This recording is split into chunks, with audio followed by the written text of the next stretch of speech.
What's up guys, it's me Raz, and in today's video I'll be showing you how to make this lovely little Gfuel ad you see on your screen now. All the assets I've used will be in the description below along with the PSD, and as always, if you follow along at home, be sure to let me know on Twitter. With that being said, let's get straight into the video.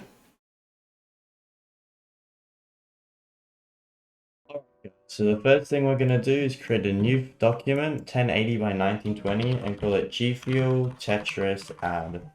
Next thing we'll do is we'll import our can from the assets folder, and then we'll rasterize it. Next thing we'll do is rotate it slightly, and then just get a dark brush, and we'll play around with the shadows.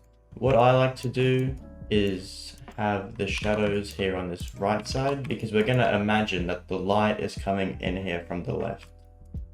So we'll just paint over it with, sorry, my bad, we'll get the right brush, with the soft round brush at hardness 0 and opacity 100. If you want to know how I'm doing this, you just hold Alt, and then whilst also holding right click, you just go left and right, and to change the hardness, you go up and down. So we'll just paint over this with the dark brush using normal, and then we'll probably go down a little bit. And you just want to keep repeating this until you get something you like. I like to use soft light sometimes just to try and preserve the colors. But for the most part, we're just going to be going down, decreasing the brush size as we go. And I think this is looking all right. That should be fine. We can always change it later if need be. Now the next thing we're going to do is try and remove this sort of yucky, really dark shadow on the bottom that sort of just came with the can. So what we're going to do is I'm going to go into levels, and I'm going to just bring the blacks all the way up. And we can mess around with this here as well a little bit. And then we're going to click on the white thumbnail, and I'm going to put it to invert so we can't see it at all. And then with a white brush at hardness of maybe around, I don't know, 30, 40, we're just going to paint over this really yucky dark shadow. Now clearly that was way too hard, so we can click back onto the levels, and we'll just push it down a little bit, something like that. That looks better. In addition to this, we'll click onto our Tetris can, click on this square with the circle in it to create a layer mask, and then with a black brush at 100 hardness, we're just gonna like go into this and make the edge a little bit smoother, because I'm not a fan of how sort of hard the edge is here. Alright, that looks good. Next thing we'll do is create the backdrop for our whole design. Now, this is a very important step, as without this, I just feel the advertisement would look way too bland, and it just looks a lot nicer if we do a gradient overlay for the background. So you'll probably start off with something like this. It'll be black and white, you know, the standard. But what I'm going to do is create a rainbow gradient using the colors of the can itself. So to change the colors, we'll click on this square here, and we'll just select the red. Now, generally yours might get the very highest, but I like to move it sort of in the middle here, because it's just not as like hard, and it's really aggressive, I feel, if it's too red. Then I'm going to grab the orange, and we'll just do the same thing. We'll just push it back here in the middle, and we'll keep going, moving it the location roughly 17 to 16% as we go. So we'll just grab our colors.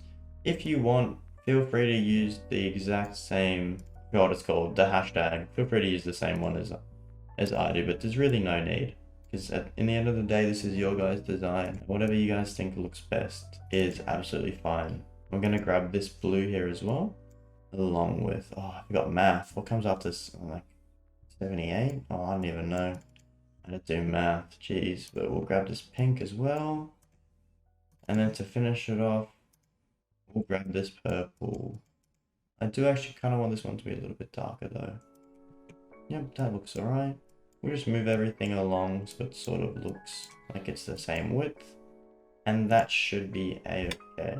The next thing we're gonna do is create like the floor. Like, because if you imagine this ad, the can is like floating or sort of like sitting in a room that will need a wall and a floor, obviously. So with this rectangular marquee tool that you can find on the left, we'll create a new layer and just go maybe around to where this line is on the can. With our black brush selected, we're gonna create a larger brush, maybe around 1500 pixels or so. And we'll click, hold shift on our keyboards and just swipe across to make a hard line. Then by pressing Ctrl H, we can get rid of this tool and we can sort of play around with what the lighting is gonna be. Pressing Ctrl H again will bring it back up. And then on a new layer with a smaller brush, we'll just do the same thing. Except this time we'll set the blending mode to overlay. Once again, we can play around with it.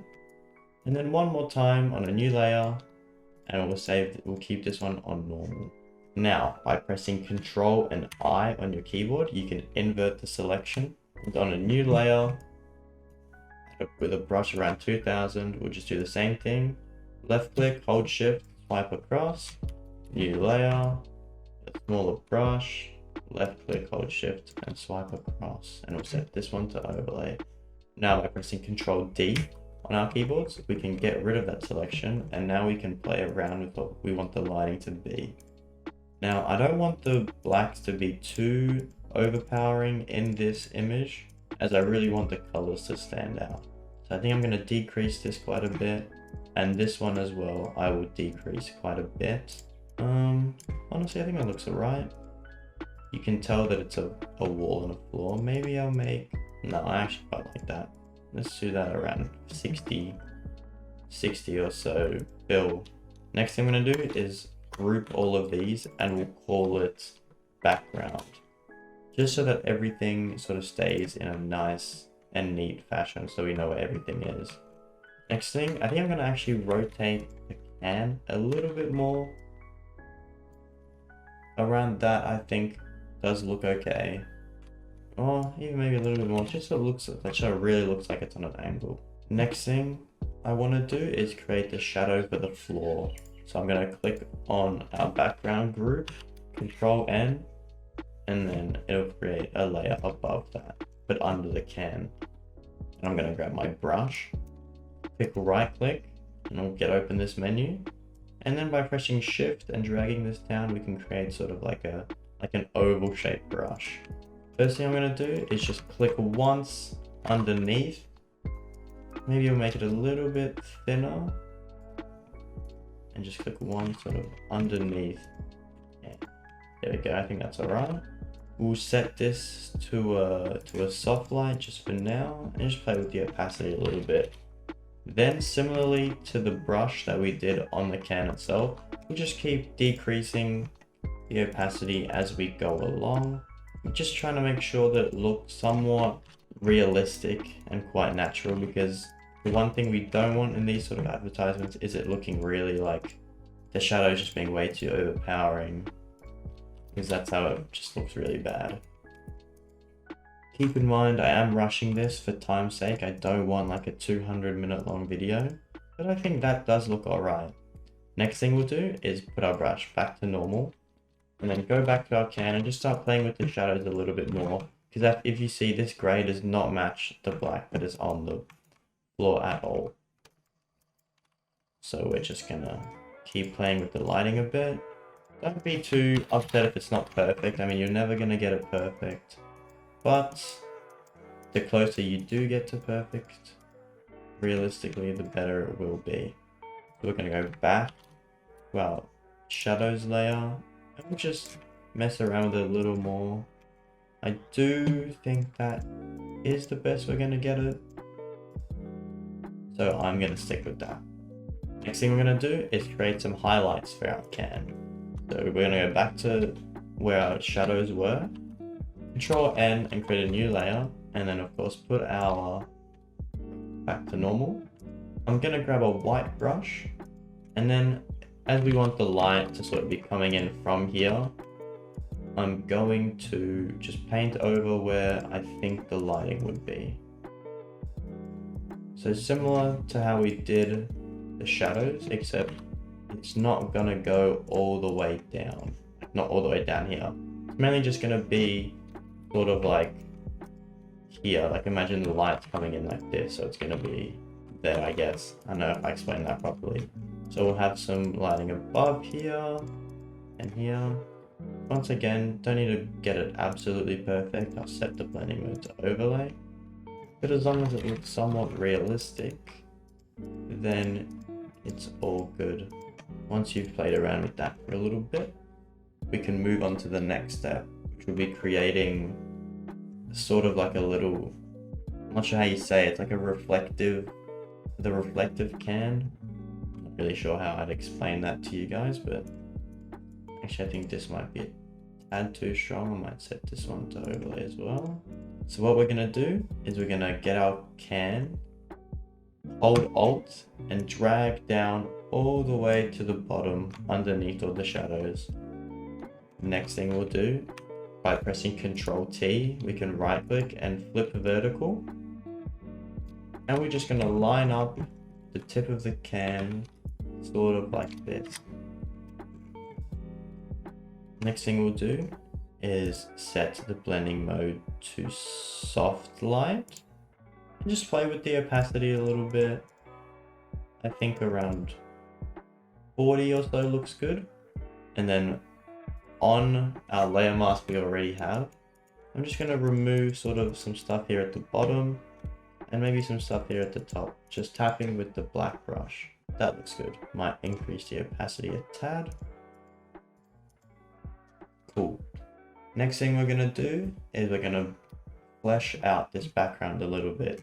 So as you can currently see, it is looking a little bit vibrant.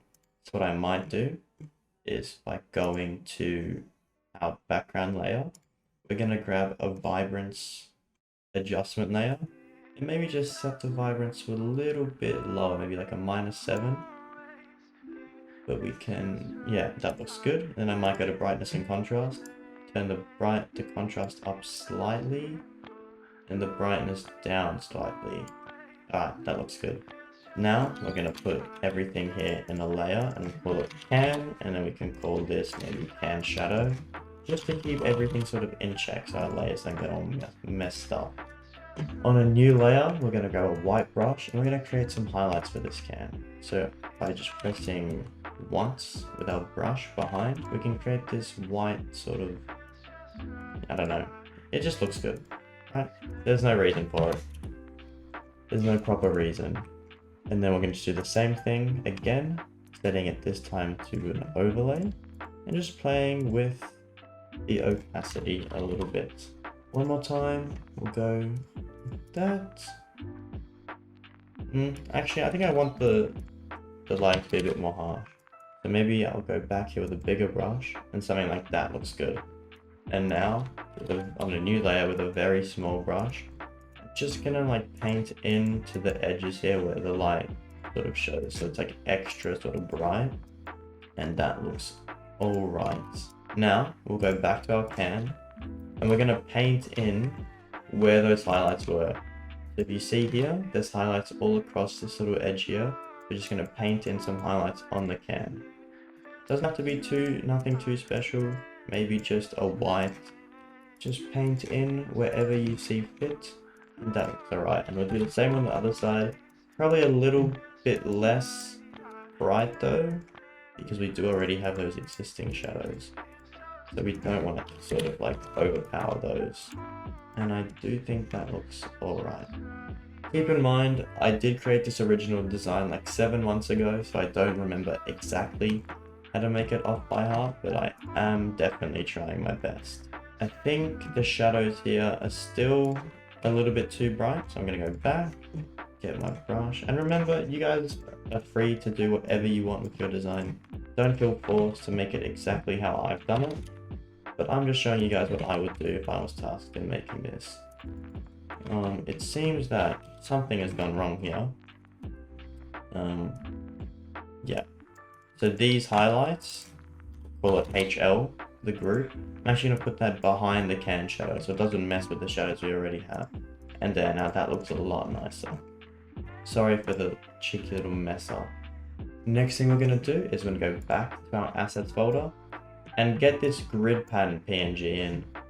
I love using this PNG for the background because I just feel like it really goes with the Tetris theme. And I'm gonna put this just above our brightness and contrast layer.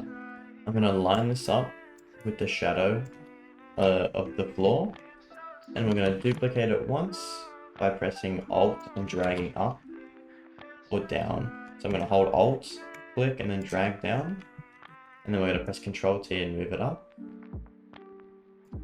There. And now by pressing Shift and clicking on the top one, we can highlight all three of them. And by pressing Control E, we can make it a single layer. Now, I'm gonna set the blending light to a soft light and just play around with the lighting a little bit, but I think that looks fine as it is. Then, by duplicating it again, by holding Alt and dragging down, and then just move it down to where it intersects with that floor. Now I'm gonna zoom out a lot, press right click after pressing Control T and just perspective, then hold Alt and drag out so it sort of like matches the flow of the floor. 15 degrees should be okay. If I zoom in, 15 degrees looks fine. Alright, so next thing we'll do is we'll add in some blocks. I created these blocks myself, so feel free to look for them on Google, but you're not gonna find them. I'm gonna put these blocks into our file, and as you see, it fits perfectly. I think it looks rather nice. Then we're going to rasterize the layer. Using our polygonal lasso tool, I'm going to quickly cut out the green and the blue one. We'll press Ctrl J to duplicate it. And then we'll quickly go back here and delete it on our original layer. I'm sure there's an easier way to do this, but I know that's just how I've always done it.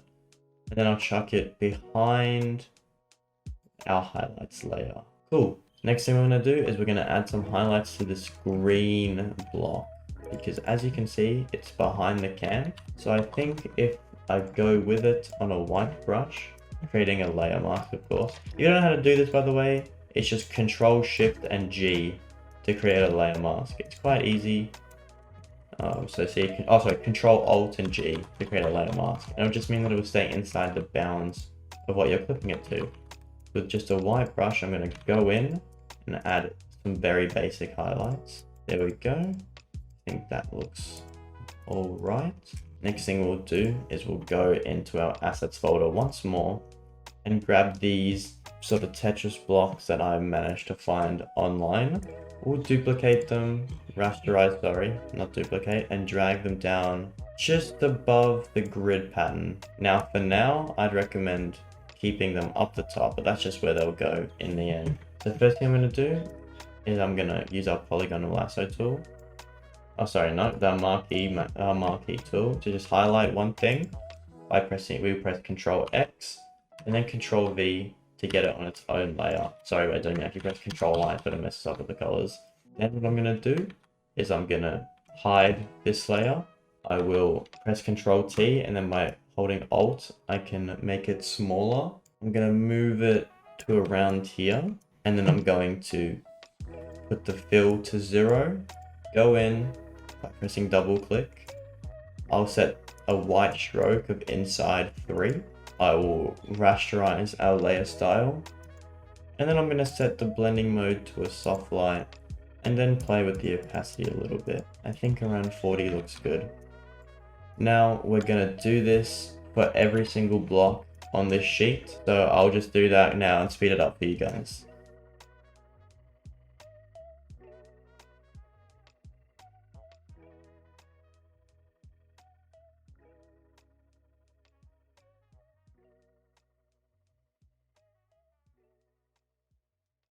Alright, awesome. Now that we've done this, we can move on to the next step, and that'll be adding in the flare. Now, if we go back into our assets folder, we can grab out this flare PNG. First thing I'm actually going to do, is we're going to grab all these 5 blocks we just added in, Control G, we'll call it small block. I'm gonna drag it down just above our grid pattern. So now with this flare, I'm gonna go into our can folder, or can group, sorry, and put it above there. I think I'll make the can a little, the flare a little bit smaller. Place it just around here, and maybe I'll rotate it slightly. Then, if I go into my layer mask with a soft black brush, I'm just gonna go around it just to make sure that the hard edges aren't there. If you see here, there's hard edges, but once I add the brush, there are no hard edges.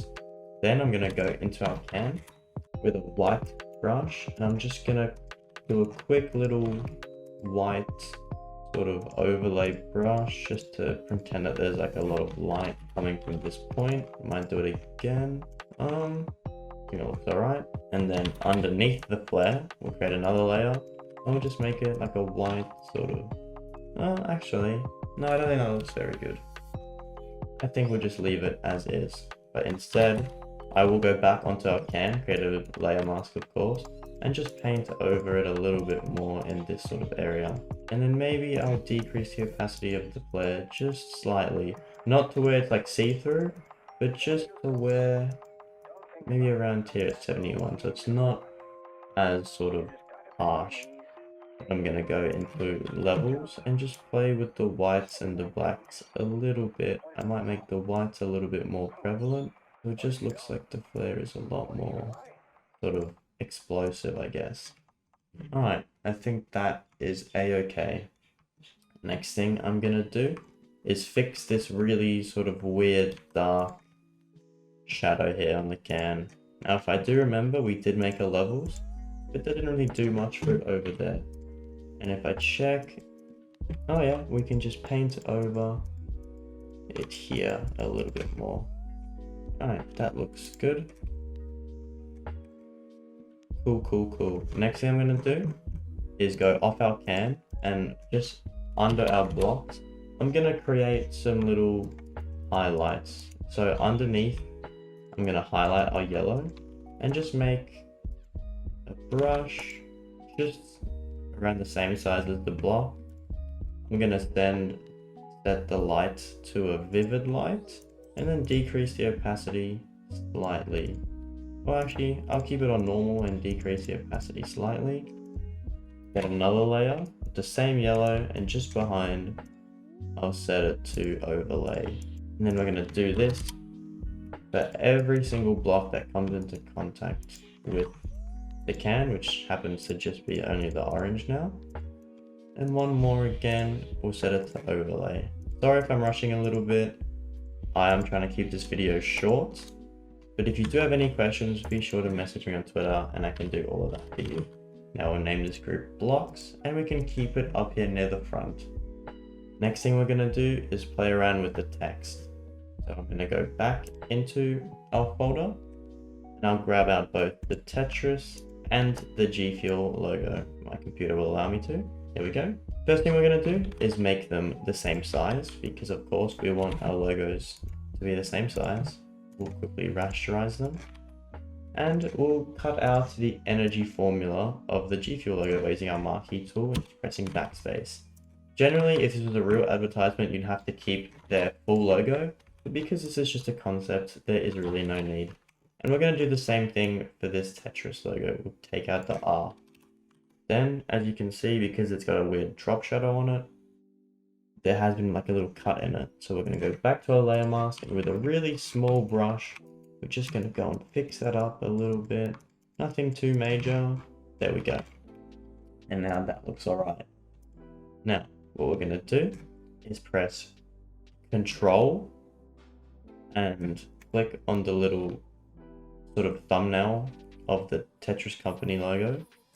Hide it, new layer, select, modify, and we'll just expand it by roughly 5 pixels. And then we'll make sure our color picker is set to white. And I think that looks okay. Maybe I'll set it to around 6. So I'll go select, modify, expand, and just expand by 6 pixels. Then I'm going to put this under our original logo and then just click on the thumbnail once more. And then all we have to do is on that same layer, click on the layer mask and just invert it. So we get the same sort of stroke as we had with the Gfuel logo. And now we're gonna make it the same size. And I think that looks okay.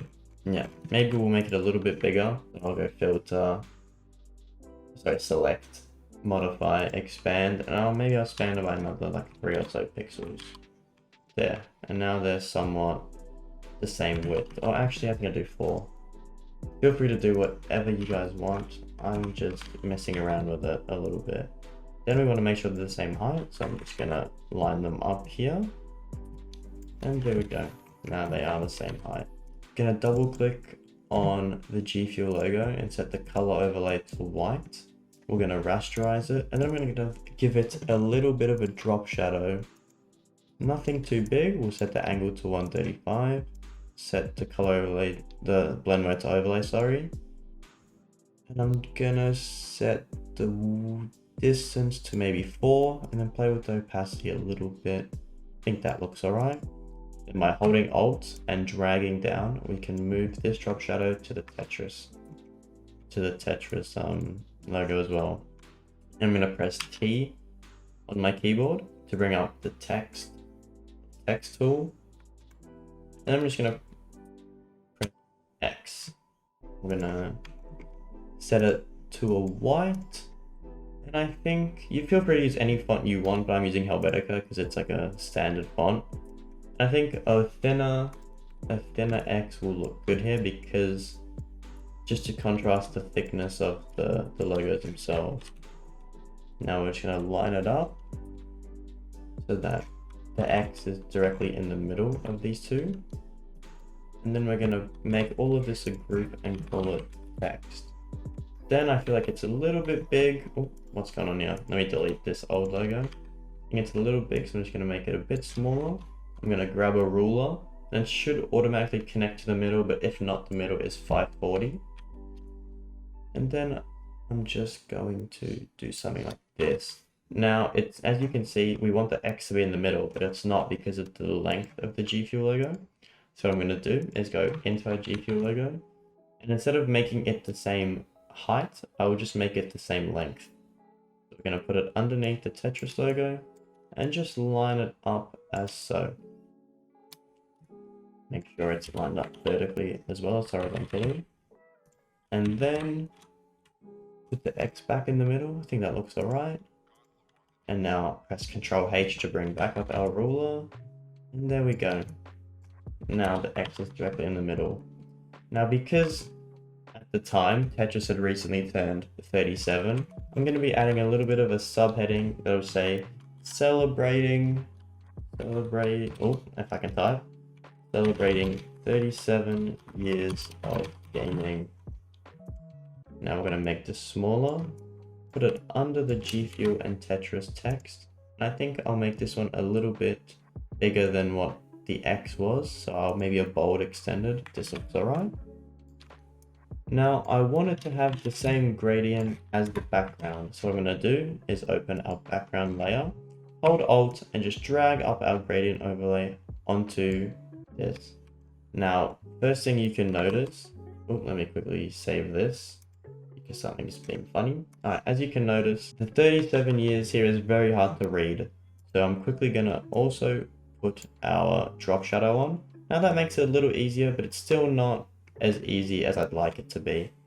So on a new layer, I'm going to press Ctrl N, make a clipping mask. With a black brush, I'm going to just give it some, first we'll duplicate the layer and then rasterize it. Now as you can see, when you rasterize, the drop shadow goes all funny. So what we're going to do is set this to normal and then just play around with it. I think 13 looks okay. We'll rasterize the layer style. And then with the black, I'll just do quick little shadows like this and then set it to soft light. And then on another new layer, I'll grab a white, make the brush a little bit smaller, just put it in the middle. And I think I will set it also to a soft light. Now, as you can see, it is much easier to read the celebrating 37 years of gaming Now we'll make a new layer. We'll call it like 37. That's very distinguishable. And then we'll put everything in a group and call it text. And I think it'll look fine if I just put it near the bottom here. Alright, now I think we're done. I believe it looks really good. So what we're going to do is add one last camera roll. So we're going to go to our background. We're going to shift and get everything in here. Control G to make a group. We'll duplicate it. And then we'll convert it to a smart object. Next thing I'm going to do is add a vignette. So by making a new layer and Control G, with the black brush, I'm just going to sort of go around the edges here with a black brush, just to make sure that the highlight, like the center focus, is still here in the middle. Doesn't have to be anything special, just something like this should be okay. Set it to overlay, preserve them with the color, and there, that looks alright. Now Control Shift will make, and we'll call this a group, and then we'll just convert it to a smart object. Now we're pressing Control Shift then A. We can bring up our color roll, oh sorry, camera roll, not color roll. And then by pressing this Y, we can see our original versus the one we're editing now. So don't have to do anything special. I like to increase the contrast, increase highlights, decrease shadows a little bit. Whites up, blacks down. Texture, we'll make it like 20. Clarity, we'll do roughly 6. Increase the dehaze, and then increase the vibrance. Now, I like to leave the exposure for last because it does edit it quite a lot. But I think I will increase the exposure just a tad, maybe by 5. Alright, now that looks good. Yeah, maybe, yeah, I think the exposure looks fine. Next thing we're going to do is go back into our assets and get this overall pattern. I love putting this pattern above a lot of my more animated and colorful things. So it just looks really great once we set it to a fill of maybe around, I think actually I'll set this one to a soft light and then just decrease the fill to around, I think around 20 looks good. And there we have it, our finished design. Now when you save it, you want to press Control, Shift, Alt and S, all 3 buttons, to bring up this save for web function. And when you do save it, be sure to save it as either a PNG 24 or a JPEG for maximum quality. Thanks for watching this video. If you do watch this, follow this tutorial at home, be sure to mention me on Twitter or just send me a DM. And if you need help, be sure to do the same thing. Feel free to subscribe and like, but I don't want to force you guys into it. So just do that if you've enjoyed the video. So yeah, I'll see you guys in the next one.